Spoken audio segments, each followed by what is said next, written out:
Hi friends, welcome to Skyfline networks. ఈ రోజు మీతో ఆసక్తికరమైన సినిమా అప్డేట్ చెప్పబోతున్నాను. చాలా రోజులుగా ఎదురు చూస్తున్న రవితేజ మాస్ జాతర సినిమా చివరకు రిలీజ్ డేట్కి వచ్చేసింది. ఈ మాస్ ఎంటర్టైనర్ అక్టోబర్ 31న వరల్డ్ వైడ్గా థియేటర్లోకి రానుంది.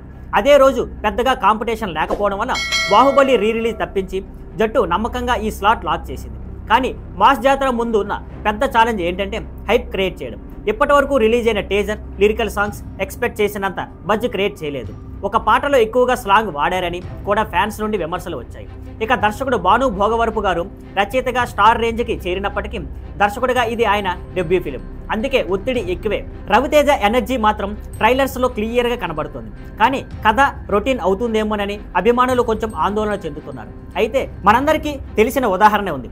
ఓజీ సినిమా చూసారుగా. స్టోరీ ఫెమిలియర్గానే ఉన్న ఎలివేషన్ బ్లాక్స్ ఫేసింగ్ బాగా ఉన్నందువల్ల పెద్ద హిట్ అయింది. అదే మ్యాజిక్ ఇక్కడ రిపీట్ అవుతుందా అనేది చూడాలి. ఇక రవితేజ విషయానికి వస్తే ధమాకా, వాల్తేరు వీరయ్య తప్పించి గత 2 ఏళ్లుగా బాక్సాఫీస్లో పెద్ద హిట్ దక్కలేదు. కాబట్టి ఈ సినిమా ఆయనకు నిజంగా కంబ్యాక్ కావాలి. అలాగే నిర్మాత నాగవంశీకి కూడా వరుస ఫెయిల్యూర్స్ తర్వాత ఈ సినిమా మీద నమ్మకం ఉంది. శ్రీలీల హీరోయిన్గా ఆకట్టుకోబోతుంది. సంగీతం భీమ్ సిసిరోలి అందిస్తున్నారు.